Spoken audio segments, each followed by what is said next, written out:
Bonjour, bienvenue sur En suivant la lune, je m'appelle Mina. Je vous accueille aujourd'hui pour la première étape du Awen Creative Challenge qui est pas vraiment un challenge mais plus une sorte de workshop online. C'est-à-dire que pendant un mois, on va essayer de débloquer en 9 étapes un peu votre créativité. Je ne dis pas qu'on va tout régler, mais en tout cas, on va essayer de débloquer certaines choses qui peuvent peut-être vous coincer, que vous soyez déjà créatif, si vous aimeriez être créatif, ou si vous vous limitez pour X raisons dans votre créativité. Ça ne concerne pas que les arts visuels, même si moi c'est plus ma partie. Vous pouvez l'appliquer aussi pour d'autres formes d'art, comme l'écriture, toutes les formes d'art, même des formes d'art que vous pouvez considérer comme mineures pour des raisons qui sont vôtres. Mais moi, je considère que tout ce qui fait partie de la créativité, de la création, est une forme d'art. On en reparlera sûrement. Donc cette première étape est une étape bilan, comme je vous l'ai dit. Il peut être fait sans jeu de tarot et sans oracle aussi, tout simplement avec une feuille de papier. À chaque question qui est posée dans le challenge, vous allez devoir un peu plus peut-être travailler, encore que ça se tient. Vous allez peut-être devoir plus chercher en vous-même qu'avec l'aide d'un tarot ou d'un oracle. C'est-à-dire que à chaque question, vous devrez bien réfléchir et faire une liste de mots qui va vous guider un peu, mais des mots qui vous viennent comme ça naturellement, tout de suite, et qui répondent à la question qui est posée. Je vous expliquerai à la première question. C'est un peu comme quand on fait un jeu de société, qu'on n'a pas encore tout en main. Le mieux, c'est de jouer pour comprendre. Donc cet épisode bilan, comme d'habitude, je vais vous faire le tutoriel qui est aussi une forme de guidance collective. Et puis, je vous proposerai à la fin un petit exercice plastique que vous serez libre pas de faire, hein, c'est à vous de voir. Comme je vous l'ai dit, moi je suis plus une visuelle, mais vous pourrez aussi le faire par écrit. Je vous explique ça à la fin.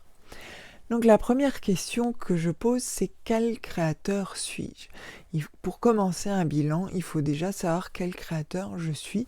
Et en fait, ça sous-entend, c'est quel créateur j'aimerais être. Parce que c'est souvent ça aussi que ça sous-entend.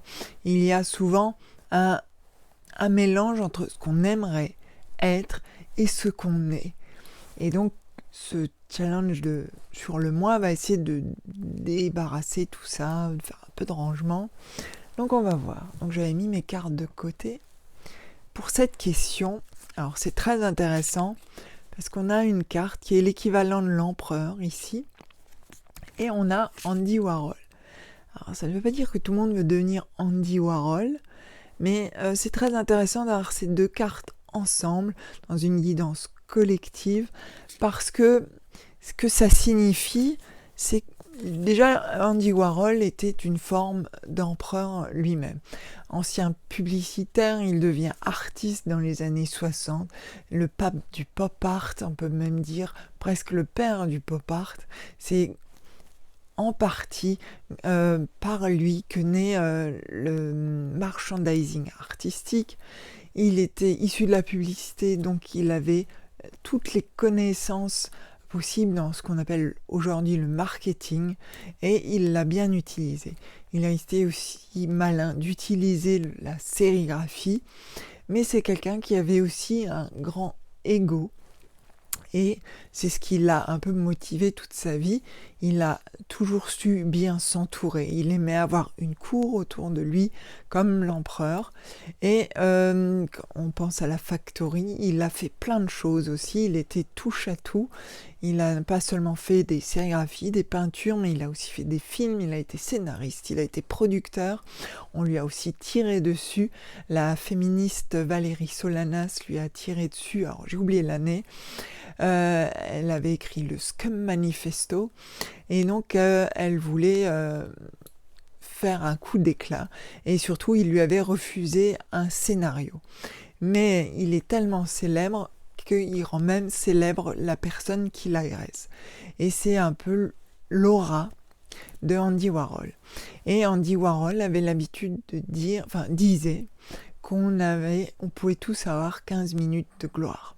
Donc moi je vous souhaite, donc 15 minutes c'est très court, et dans le cadre de quel créateur je suis, c'est peut-être que parfois on a des rêves trop grands pour ce qu'on est. C'est-à-dire que dans le créateur qu'on est, on est à la fois conscient de ses limites ou inconscient de ses limites, mais l'empereur, c'est quelqu'un qui contrôle, qui voit les choses. Donc on voit les choses, mais on ne sait pas comment les mettre en forme, ça paraît étrange, donc c'est pour ça que je disais quel créateur je suis, c'est plutôt aussi quel créateur j'aimerais être. Donc on est parfois au lieu de construire, on va trop penser, au lieu d'ouvrir le chemin, on a trop de pensées limitantes. Donc on est à la fois Andy Warhol et tous les défauts qu'avait Andy Warhol. Donc il faut réussir, lui a réussi à compenser les deux. Il était l'empereur et en même temps il était plein de défauts qui l'a utilisé lui pour devenir Andy Warhol et qui a marqué l'histoire de l'art et notamment du pop art. Donc on a tendance parfois à fantasmer le créateur, à fantasmer la création. Donc comment les autres me voient? Alors justement, pour ceux qui n'ont pas de jeu de cartes, là je vais vous dire de noter une liste de mots chaque fois, de ce que ça vous inspire, cette question. Cette liste de mots, vous allez la laisser reposer, puis la reprendre et en éliminer à chaque fois. Vous pouvez faire ça 2-3 fois, vous laissez passer une nuit, vous reprenez. Alors c'est un travail peut-être un peu plus long qu'avec le tarot, mais ça demande une autre réflexion et il va falloir être un peu honnête avec vous-même. Donc n'hésitez pas à faire cette liste de mots, par exemple, quel créateur je suis, quelles sont les premières choses qui vous viennent à l'esprit et quel créateur j'aimerais être, c'est pareil. Mettez les premiers mots qui vous viennent à l'esprit. Voyez ce qui va ensemble et voyez ce qui ne va pas ensemble, voyez ce qui s'oppose. Et parfois c'est dans ce qui va s'opposer que ça va être intéressant. Déjà faites cet exercice de liste de mots. Dans la deuxième question, c'est comment les autres me voient. D'après moi, c'est mon jugement à moi sur les autres. C'est comment en fait je m'imagine que les autres me jugent. Alors on a la tempérance et on a Gauguin. Alors Gauguin, moi je suis pas très fan de Gauguin, du coup je suis un peu perturbée d'avoir Gauguin, mais on va faire avec. Donc si je me penche sur les cartes, je suppose que dans une guidance collective, je dirais qu'on se pose trop de questions justement par rapport aux autres. Parfois on imagine trop ce que pensent les autres et c'est peut-être bien le problème parce qu'on se dit que les autres pensent de nous qu'on n'est pas à notre place si on se positionne en tant que créateur. Peut-être qu'on pense que les autres imaginent qu'on se trompe, qu'on est différent, que c'est un peu bizarre. On peut se faire plein de films sur ce que pensent les autres. Et c'est peut-être en fait qu'ils ne pensent rien. Peut-être que les autres, tout simplement, ne pensent absolument rien de votre créativité, d'autant plus si vous la montrez peu ou pas, et que vous projetez un jugement qui vous appartient à vous sur le jugement des autres. Et dans le cadre de Gauguin, il faut savoir que parfois, Gauguin était beaucoup en conflit. Alors, ma période préférée de Gauguin, c'est Pont-Aven, et qui est pour moi la plus réussie, mais c'est personnel. Mais Gauguin était quelqu'un de très conflictuel et de très impulsif. Et parfois, justement, ce qu'on imagine que les autres pensent de nous peut nous mener à être un peu agressif et à des fois se défendre sur des choses que les autres finalement ne pensent pas. Donc c'est quelque chose de limitant en art. Alors pour Gauguin, on se souvient que par exemple, il s'était beaucoup pris le chou avec Van Gogh, au point qu'il s'est coupé l'oreille, la fameuse Histoire de l'oreille coupée. Ensuite, il est parti à Tahiti. Et là, il s'est plutôt intéressé aux jeunes filles. Donc, voilà pour Gauguin. Comme c'est un peintre que je n'aime, j'ai vraiment du mal. Je n'en parlerai pas plus. Donc, pensez juste que trop de tempérance tue la tempérance et que que parfois, justement, dans votre propre tempérance, vous avez tendance à tempérer le jugement des autres, alors qu'au fond, est-ce que vous le connaissez vraiment ? Est-ce que vous pensez vraiment être juste dans le jugement des autres ? Et enfin, la dernière question que j'ai perdue. Donc, où j'ai mis mon papier ? Ah, c'est ballot, ça. C'était mon rapport à la créativité. Mon rapport à la créativité. Quel est votre rapport à la créativité ? Là, c'est pareil, pour ceux qui n'ont pas de jeu, vous faites votre liste de mots. Comme ça vient. Vous mettez toute une liste de mots, vous essayez de m'en trouver au moins 15 à chaque fois. C'est pas facile, hein, mais vous essayez de m'en trouver au moins 15. Pareil pour la deuxième question. Parce qu'il va falloir dépioter un peu après. Et pareil, vous faites 2 colonnes, bien et pas bien. Donc là, on a la tour, ici, qui est, ici, s'appelle comment d'ailleurs ? The Divine Tower, qui n'est pas si divine que ça. C'est en fait la maison Dieu dans le tarot classique. Et on a Léonard de Vinci. Alors Léonard de Vinci, vous allez vous dire, on parle d'un génie de la Renaissance, un génie tout court, un génie dont on parle toujours aujourd'hui, notamment à cause de la Joconde que tout le monde connaît. Elle est toute petite en fait. Et donc, en fait, le rapport à la créativité, pour certains, va être un rapport de force et peut être un rapport très destructeur, mais par rapport à votre propre créativité.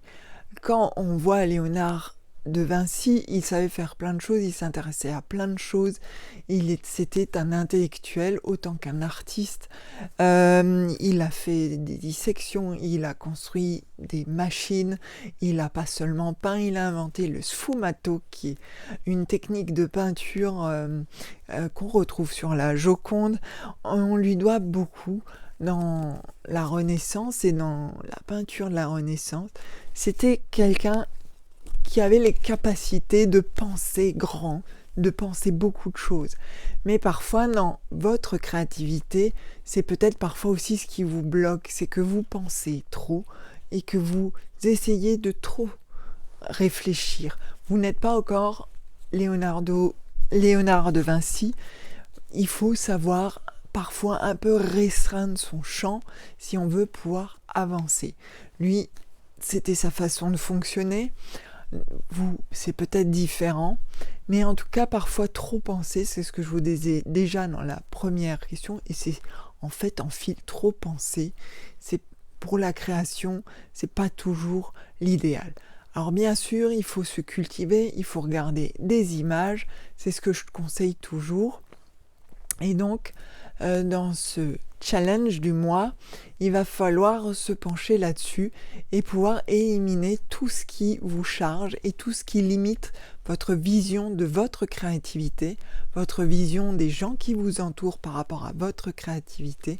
Ça va être un mois un peu autour de l'ego, mais créer, c'est une forme d'ego et c'est dû à l'ego quand on crée, parce que on exprime quelque chose qui devrait être à nous, et c'est peut-être le truc le plus difficile dans la création. On verra ça dans les autres étapes. En tout cas, le rapport à la création est souvent conflictuel parce qu'on a des objectifs qui sont trop grands, ou on se compare à trop grand, et c'est peut-être ce qui est le plus destructeur. Comme on dit, petit à petit, l'oiseau fait son nid, et on a tendance à parfois tout vouloir tout de suite. Mais le problème, c'est qu'en création, tout ne vient pas tout de suite. Et je dirais qu'il n'y a que 3 mots qui comptent. Travail, travail, travail. C'est un truc que j'applique depuis longtemps. Et on verra dans les autres étapes comment adapter ce petit mantra, entre guillemets, à votre créativité. En tout cas, je vous souhaite un bon travail pour celles et ceux qui n'ont pas de jeu. Donc, vous pouvez utiliser tout simplement une feuille, un stylo. Vous notez tout ce qui vous passe par la tête. Vous n'hésitez pas à vous lâcher. Personne ne le verra. Donc, voyez ça comme quelque chose de très intime. Vous n'allez pas nous le montrer. Je pense que vous n'allez pas l'étaler. Si vous voulez, à la limite, vous pouvez me le montrer à moi, vu que c'est moi qui lance la chose. Si vous avez des questions à me poser, vous pouvez me les poser à moi. Moi, je ne suis pas quelqu'un qui juge. Je suis là pour vous aider. Donc, si vous êtes donc sans tarot et sans oracle, lâchez-vous dans vos mots. Essayez toujours de prendre les choses bien et les choses moins bien. Par exemple, si je reprends, j'ai retrouvé ma liste, donc c'est cool. Si je reprends ma question, quel créateur suis-je ? Eh bien, vous pouvez mettre comment vous voyez positivement, mais ce que vous aimeriez être et comment vous voyez négativement. Et voir les choses qui se recoupent. N'hésitez pas à faire même des schémas compliqués, on s'en fout. Vous devez essayer de retrouver l'essence même de la créativité en vous. Pour faire ce bilan, vous allez devoir être honnête avec vous et taper parfois là où ça fait un peu mal, être honnête aussi sur vos choses. Et vous verrez, normalement, vous referez ce bilan à la fin du mois et si les choses ont avancé normalement, vous devrez avoir évolué et ce bilan devrait avoir changé. Donc, ce bilan, c'est surtout une première étape et ça sera aussi la dernière étape. Je vous le réexpliquerai. Donc, comment les autres me voient, pareil, vous notez comment les autres me voient et vous notez une liste de mots, comment vous imaginez qu'ils vous voient tout simplement. Et vous verrez que en y réfléchissant bien, c'est peut-être pas aussi clair que ça. Et pareil pour le rapport à la création. Après ce petit bilan, que ce soit par tarot, par écrit, je vais vous demander un dernier exercice et que vous êtes libre ou non de faire, c'est de faire un autoportrait. Alors je ne vous demande pas de faire un portrait ultra réaliste, non, pas du tout, ni un truc compliqué. Ça peut être à l'écrit, ça peut être de la manière que vous voulez, mais de façon créative et rapide. Ça ne doit pas dépasser plus de 5 minutes. Donc vous mettez un chrono, pas plus de 5 minutes. En moins de 5 minutes, vous essayez de résumer, pour ceux qui n'utilisent pas de tarot et tout ça, vos mots. Ce que ça vous inspire de les lire tous ensemble. Et pour ceux qui ont fait avec tarot et oracle, pareil, pas plus de 5 minutes. En collage, en écriture, ça peut être une phrase très courte, ça peut être un dessin fait avec les pieds, ça peut être absolument n'importe quoi. Vous vous lâchez pendant 5 minutes, vous me faites un truc, si ça vous inspire. Mais le but, c'est justement de réveiller la créativité. Parce que ça va un peu aussi vous interroger vous-même sur quel est l'essentiel dans le portrait. L'essentiel, c'est ce qui fait un bilan. Donc, faire un autoportrait, c'est faire un bilan de soi-même. Et c'est plus qu'un portrait, un autoportrait. C'est vraiment chercher ce qu'on est soi-même. Donc, lâchez-vous et ne dépassez pas 5 minutes. Donc, je vous souhaite un bon travail. Si vous avez des questions à me poser, vous pouvez m'écrire sur Instagram ou sur en suivant la lune @gmail.com. Et puis lâchez-vous, n'hésitez pas à chercher un peu, à gratter un peu là parfois où ça pique. Et puis surtout, pensez bien que c'est un travail pour vous, que vous n'allez pas le montrer, donc vous pouvez vraiment être libre. Prenez un moment à vous de façon intime où vous savez que vous ne serez pas dérangé ou qu'il n'y a personne à la maison ou aller dehors ou même dans un café où vous êtes anonyme, mais choisissez un lieu, un moment où vous êtes seul avec vous-même. Parce que un artiste, de toute façon, quoi qu'il fasse comme forme de création, est toujours un peu seul avec lui-même. Donc, à bientôt pour la deuxième étape.